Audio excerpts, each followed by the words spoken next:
Today, I'm going to present a calculation of flow past a circular cylinder using ANSYS fluent.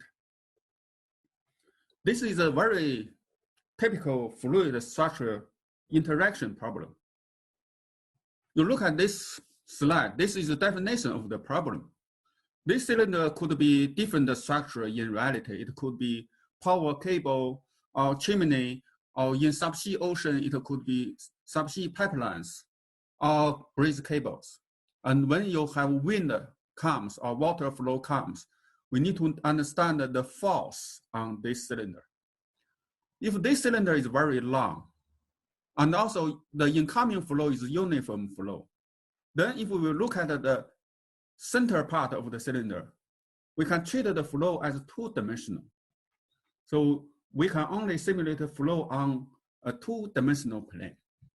So that is what we are going to do. I'm going to simulate a two-dimensional flow past a cylinder using ANSYS. In this example, the air is the fluid. Diameter of the cylinder is very small, 0.01 meter. Flow velocity is 1 meter per second. The target or the aim of today's work is to find out drag and the lift force on this cylinder. Here are some solutions of the flow.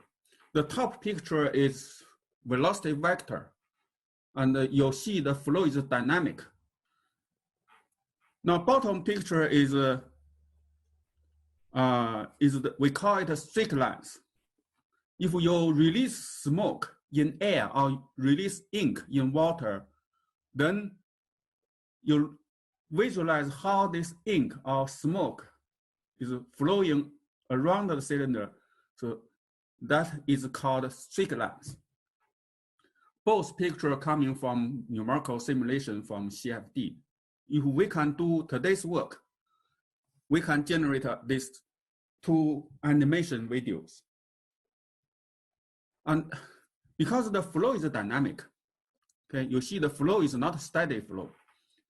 If flow is dynamic, if we measure the force on this cylinder, it is actually vibrating. And here is only an example of force versus time. Horizontal x is force, vertical x is time. And then the red color is lift force. Lift force is a force perpendicular to the flow direction. And horizontal force is called drag force. It is a force in the flow direction. The mean value of lift force is 0, but it oscillates with time violently. So that is something we need to look at. And the lift force is the force that causes the vibration of the structure. We have the vibration of the power cable or some subsea structures. They mainly come from lift force. But drag force, its mean value is not 0, but the amplitude is small.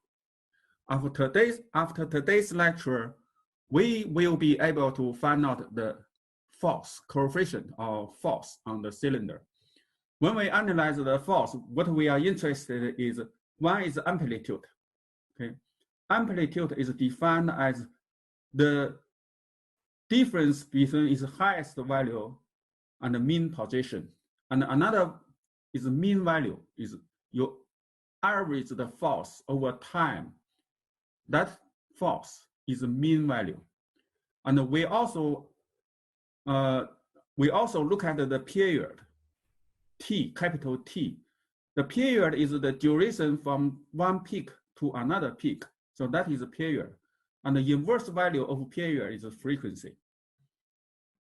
When we learn vibration, we know that if this frequency is same as the natural frequency of the structure, then disasters will happen. Okay? When we design something, we try not let the frequency of the force similar to the structural natural frequency. And this is computational domain. In reality, the cylinder is if it's in wind, it doesn't have any boundary. But when we do numerical simulation, we need to cut a rectangular domain. We call it a computational domain, and we define left side boundary to be inlet. Right-hand side boundary is outlet, and the bottom and the top side boundary, we call it a symmetric boundary. And on the cylinder surface is actually a smooth wall. Okay. Once you define this geometry, then you can generate some mesh. This is an example mesh. Okay. You know that behind the cylinder, the velocity changes a lot. Then you need to have a dense mesh just behind the cylinder. Okay. So that is a mesh. Now, I'm going to solve this using ANSYS fluid. I'm not going to use very dense mesh or very refined simulation. The aim of today's lecture is only to show your procedure. I'm not going to after the accuracy. Okay?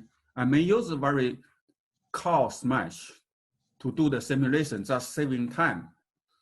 And but when you are doing your project or in the future you are doing your job using CFD, remember your mesh density has to be very high and get the accurate results. Now I finished my presentation. Next step, I'm going to do simulation using fluid. Open ANSYS.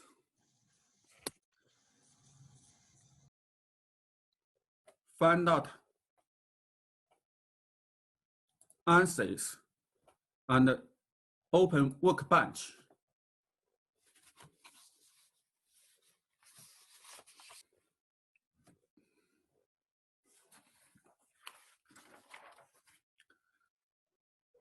Choose fluid. Double-click geometry.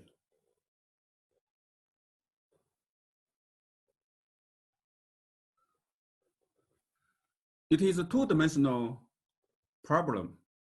I let z-axis face me. Then I only look at the XY plane. Firstly, I check the unit. I choose File, Space Claim option.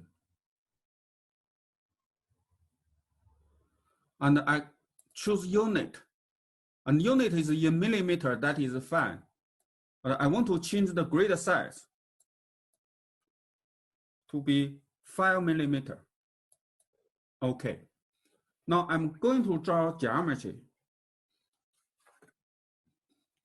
I choose this is for sketching.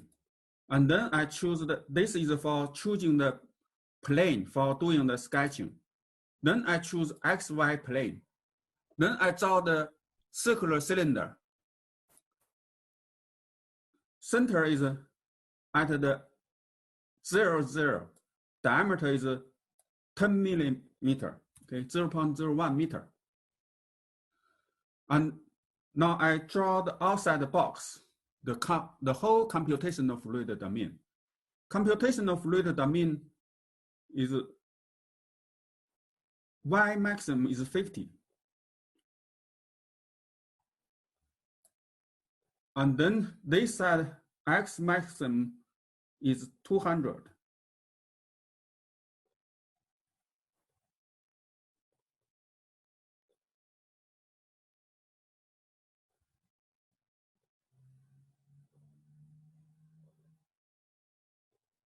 Okay, now I have drew a computational domain and a cylinder.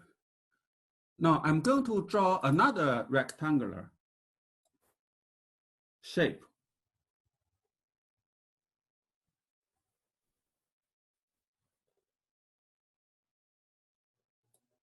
Okay, and you may ask why I'm actually drawing another rectangular box.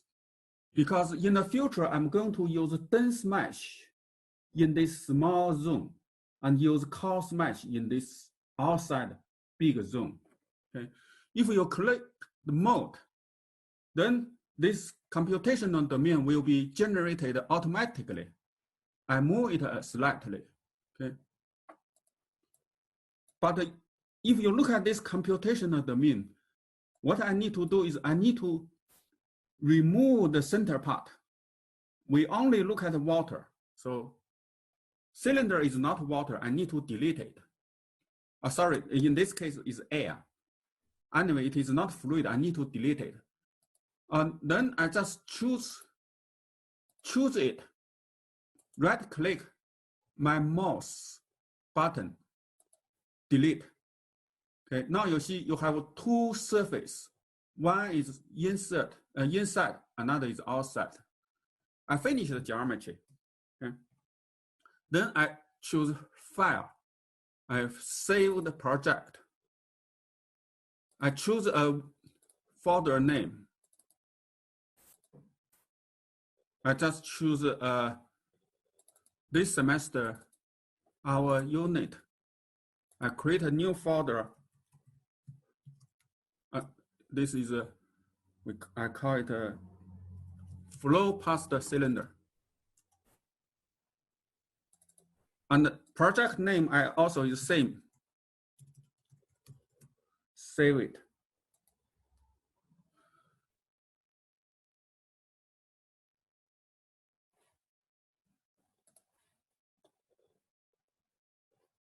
Next step is to do the mesh. Double click the mesh.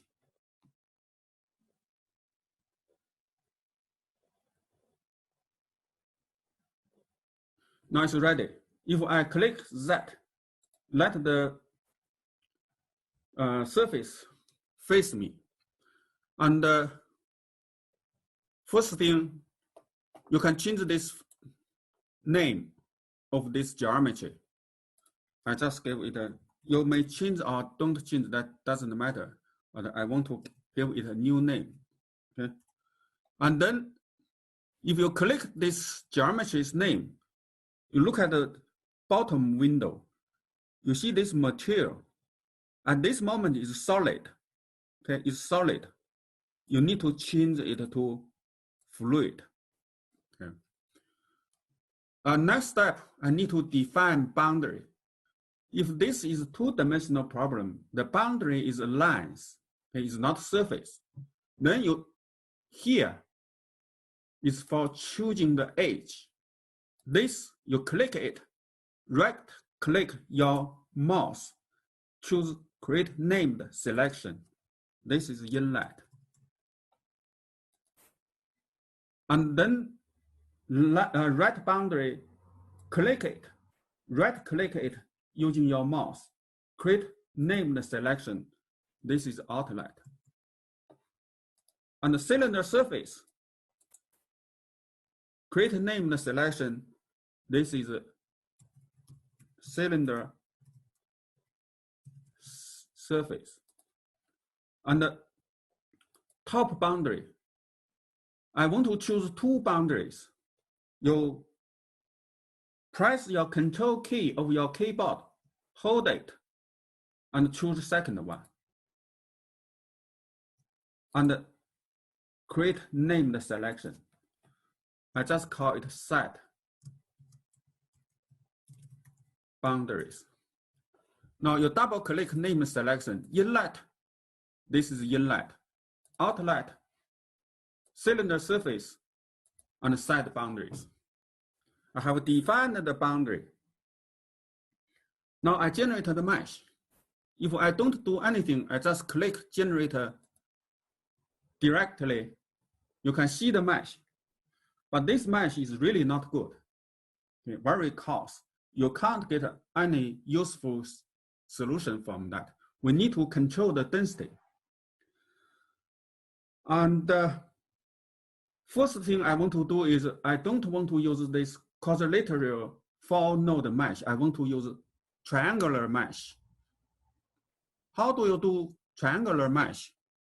You click mesh, right click your mouse, and you insert method.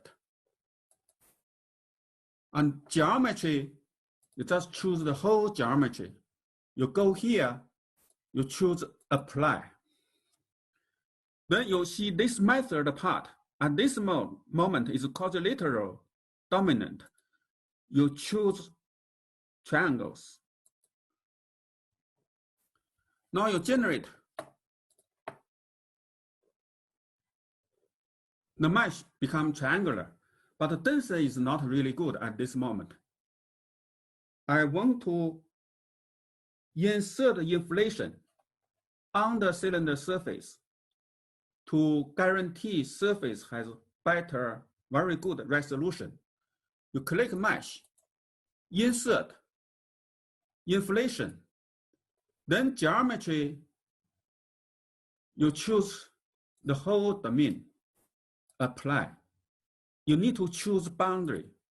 This boundary, you choose the cylinder surface. Cylinder is actually a circle. You apply it. And here, you can choose the first layer thickness. Okay, I want to make the first layer thickness to be 1/10 of the diameter. That would be 1 millimeter because diameter is 10 millimeter. Maximum layers, I want to make it 10. Okay, I have 10 layers of inflation. Growth rate, I make it 1.3. That is inflation. You look at this small zone. I want to have the mesh density in this small zone very dense. Okay, at least denser than this. Then you choose mesh. You choose insert. You choose sizing. And in sizing this geometry, you go here to choose the face. Okay. Choose this face, apply. And then this size. So what size you want to choose for this small zone? Okay. I make it 0.002 millimeters and finish. Then I also want to increase the size on the cylinder surface. Okay, this surface. It's not in radial direction, it's in the circular direction. In circumferential direction, I want to define the size. In that case, you choose mesh, insert, sizing. This geometry, you choose edge. You don't choose surface, you choose edge. Cylinder surface, apply. And then this element size, you choose maybe 1/10 of a diameter, okay? 0.001. Finish. Now, I regenerated the mesh.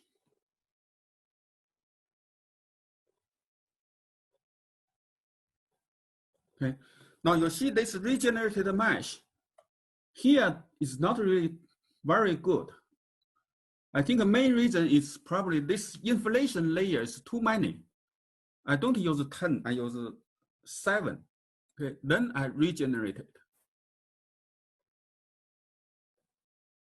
Now it looks not too bad.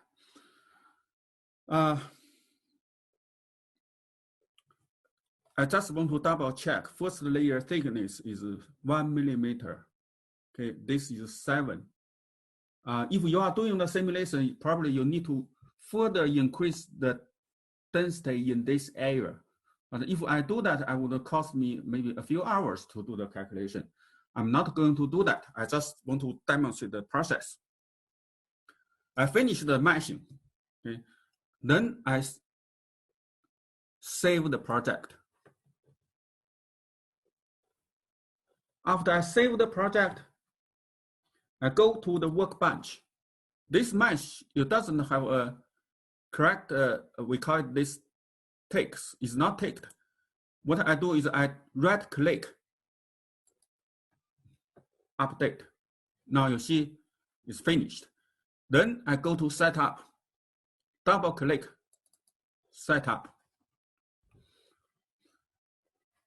This is 2D. And I want to use 4 CPUs or 4 process. Okay, I think some laptop have 4 CPUs, some laptop has 8 CPUs. So now I choose 4. I choose start. Everything is okay. Start.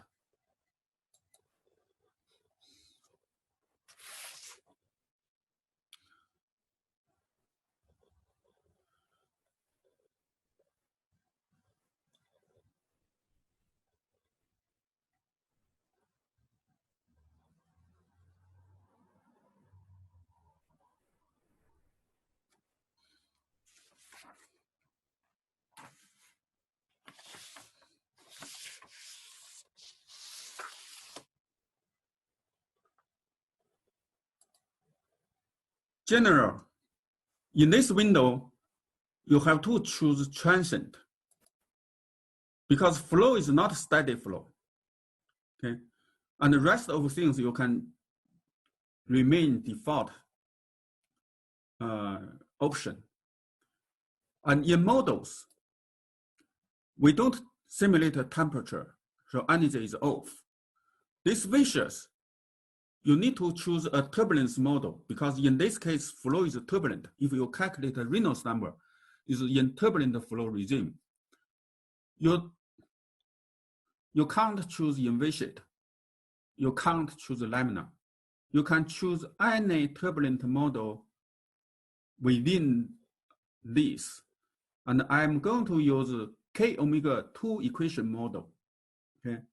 And I think different model may not have too much difference unless you want to do very refined simulations. I choose OK. You don't have any radiation heat exchanger or other things. And then next step is materials, fluid. So it is air, so you don't need to change it. If you want to change it, you can go your last week's recorded lecture, you can find out how to change it. And this is cell zone condition. I just want to double check if it is air. So it is air, so that is okay. Then boundary conditions. I double click boundary conditions. Inlet is velocity inlet, that is correct. Then I edit it. You give velocity is 1 meter per second. Okay. And outlet is pressure outlet. That is correct. I just want to double check. So pressure at outlet is 0. So we don't need to make a change. And the cylinder surface is wall. Okay, if you need to check this type. If it is not wall, you click here, you choose wall. Okay. And then it is a stationary wall, non-slip boundary condition.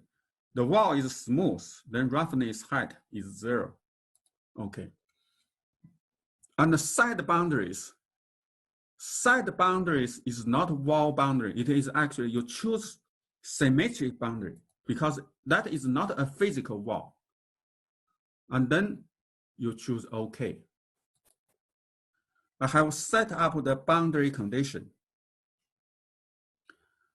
Today, we are going to calculate the force.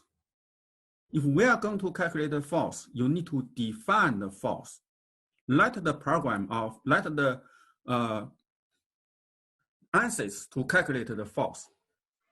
That is in here, is report definitions. You double click report definitions. And then you see you have flow time, but there is not a force. If you want to define force, you click new. And then there is a force report. It's drag. Click it. Name.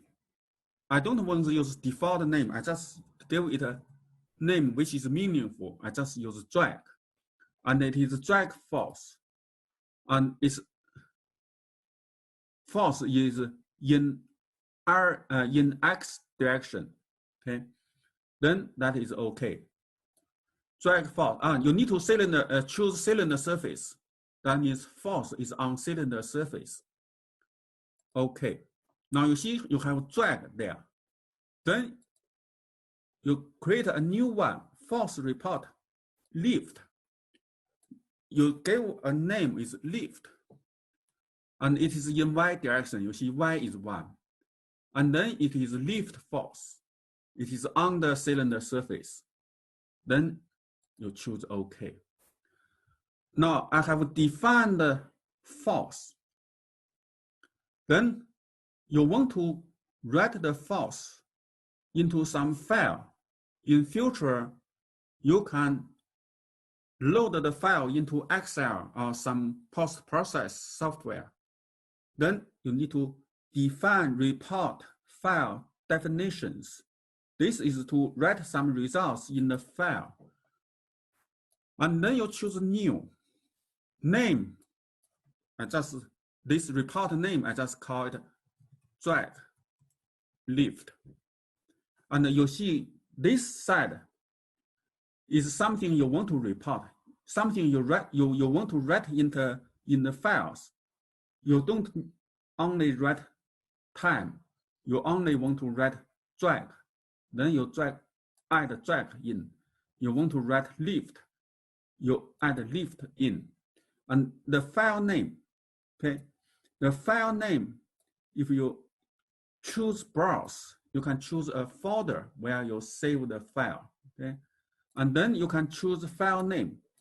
I want to use another name. I call it drag, lift. And I want to use it to be text file. I write data into file every one step, okay? And now I just want to check. I think everything is okay. You name you have given, you gave drag and lift in, and you give the file name, and then okay. And then you have one report files. If you want to write something more, you can add some more files. But in this example, I only want to write drag and lift false in the results. And close.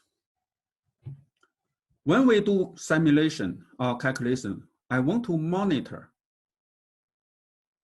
if the false has been stabilized, and then I can stop. If you want to monitor the false during the simulation, you do this.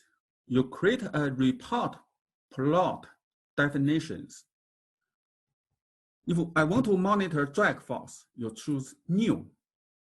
And this plot is, I call it drag. And then I add drag false in this file.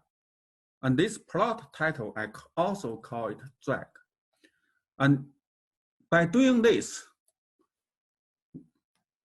you will see a drag false window.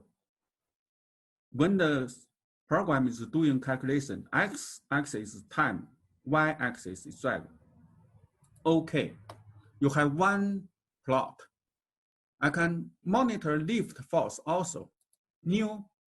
Now here I put lift false there. Then you add lift false in this window. And the plot title, I also call it lift. Flow time versus lift, lift versus flow time. Okay, you have lift false. Then I close it. I think I already defined the calculation parameters. After you define the report definition, you see report files will be here. This is what we have just defined. And this plot is what we have defined, drag, and we are going to monitor drag and lift false during the simulation. Now we can do the simulation now. Okay. And I just click initialization.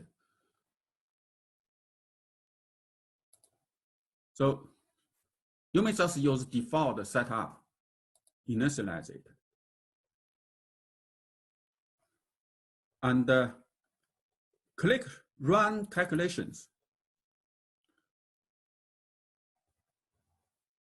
number of steps and the time step. When we learn first 7 lectures, we know we have a CFL condition. You can work out a time step based on CFL condition. But here, I give a time step of 0.002 second. And how many steps I want to calculate? Okay. I want to run 200 steps. Not 200 is too small. I want to run 600 steps. And in each step, I want to iterate for 20 times. Okay. Remember, this 20 times is iteration number within 1 steps. And this 600 is total steps you want to calculate. And how long is the data? This number times this, that would be about 1.2 seconds. Then I run calculate. I just want to check, okay. Yeah, everything is okay. I run calculate.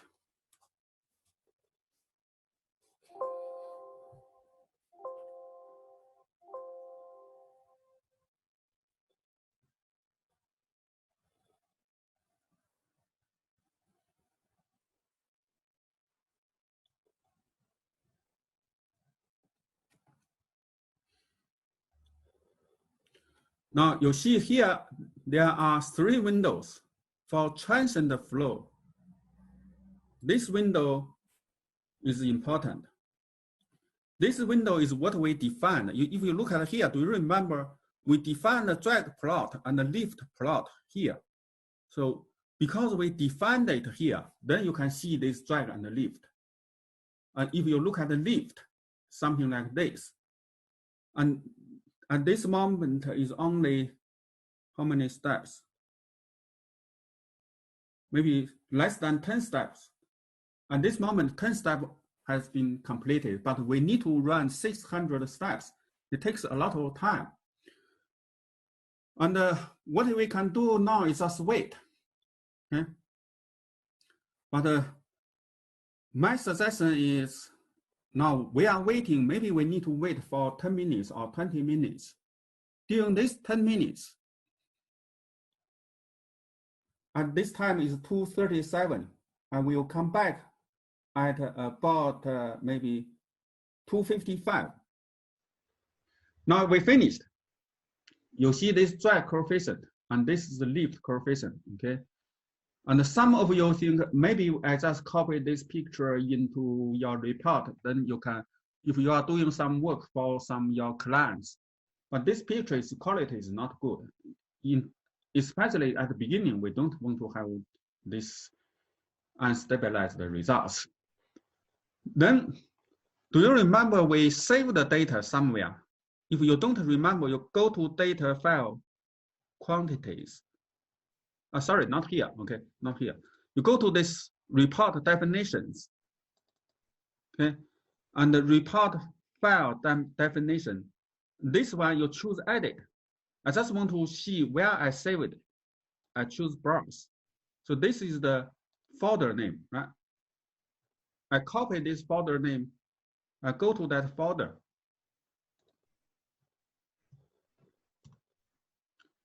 So this is the drag and the lift force I have saved. If I double click it, it's something like this. But if you open it with WordPad, sorry, I don't know why I can't open it. I copy it to Excel directly.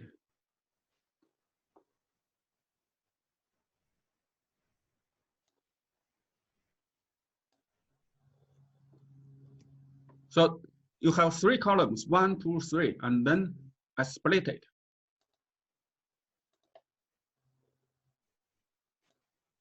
Maybe it's space.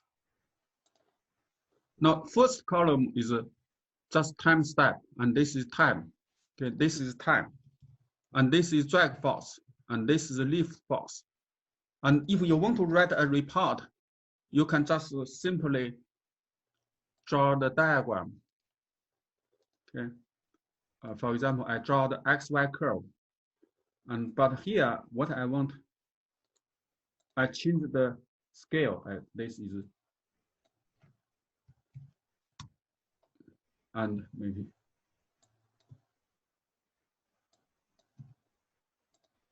So this is XY curve. If you write a report, you can give proper axis, title, axis, take mass, labels, and then if I don't want to make this, sorry.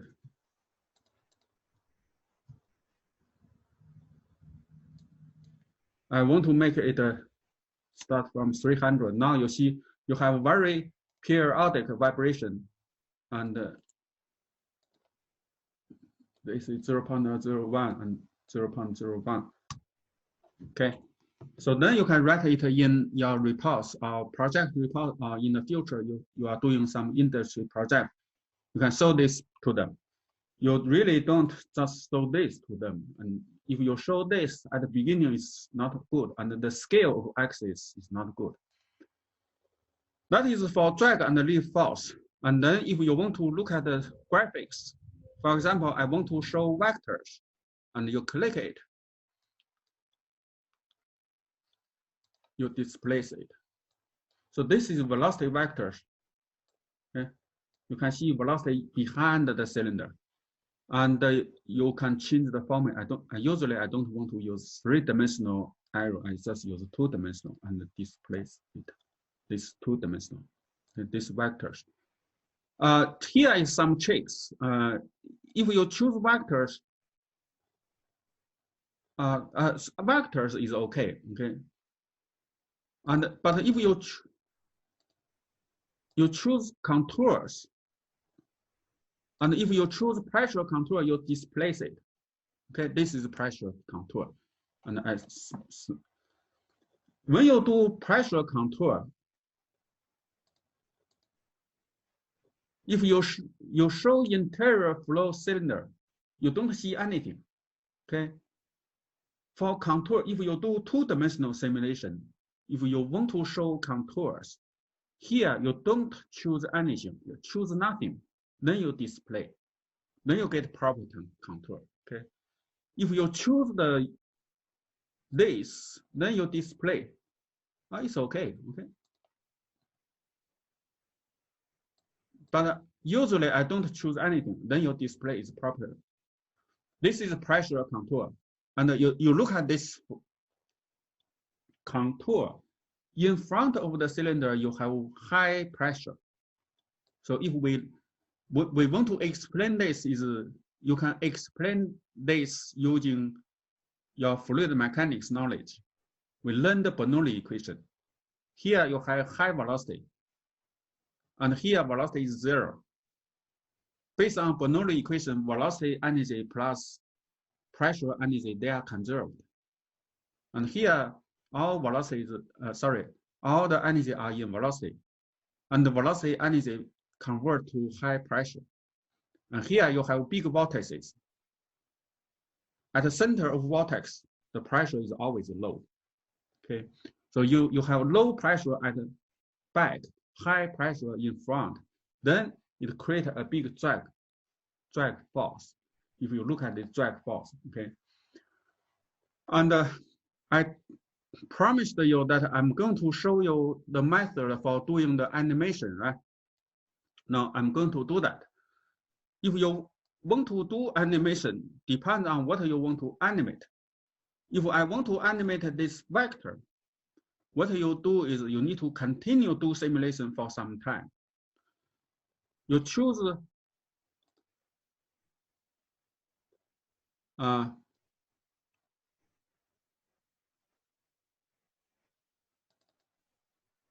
solution animations. Okay, and if you want to animate this vector 1, it is here. You choose it. Then you give it a name. Okay, I say this is velocity vector animation.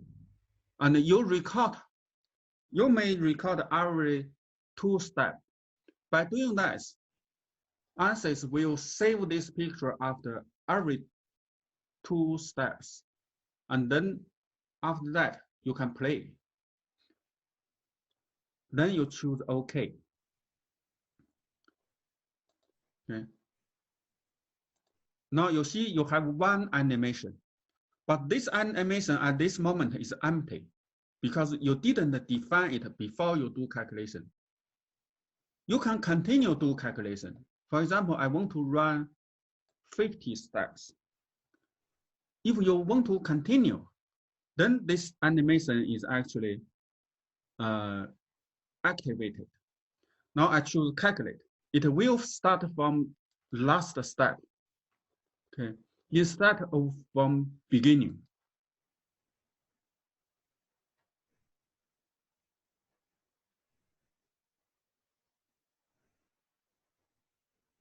Now you see here, while you are playing, running the program, this window is actually changed automatically.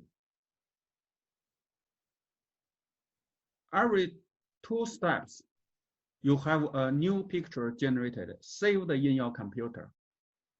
We just wait for 50 steps, then I come back to play the video. Now it's 22% finished. You can do this for contours also, okay, not only vectors.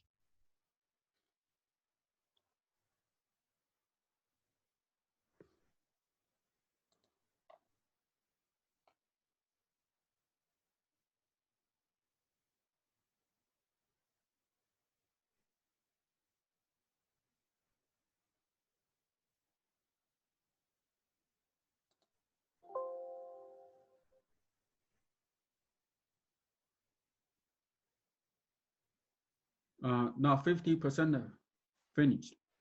As I said, you don't switch on your animation at the beginning, so because it will take a lot of time.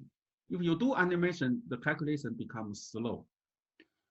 What you can do is firstly you do simulation for sufficiently long time step until flow becomes stabilized. Then you set up animation and use some time step. Just animate the flow after it is stabilized. That will save you a lot of time. At this moment, the running speed is slower than the first 600 steps because every time step, the computer needs to draw the pictures. 96% finished, 98, 100. Okay, now we finish this. You see, you have this window, but you want to play the vibration, you go here. You see, in results part, you have animations and you have playback. Okay, here you click.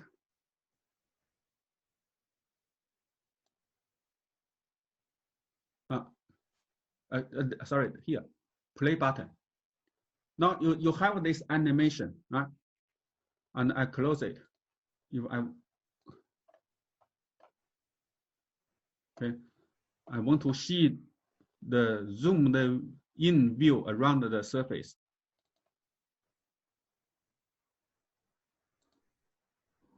Okay, let me pause it. I stop it. You deselect this, use start view, and I make it bigger. Now I play it. Then you can see clearer view of flow around the cylinder. You can clearly see the vortexes was generated behind. Now, let me play it again. Okay. I didn't run it for a long time, so you only have a very short video. But if you want to have a long video, you can increase this number and continue do some simulation. You have a better video. Now I finished today's presentation. I hope after presentations, after today's class, you learn the basic knowledge about the fluid structure interaction and how do you calculate the force, how do you do the simulation, and how do you do the animation.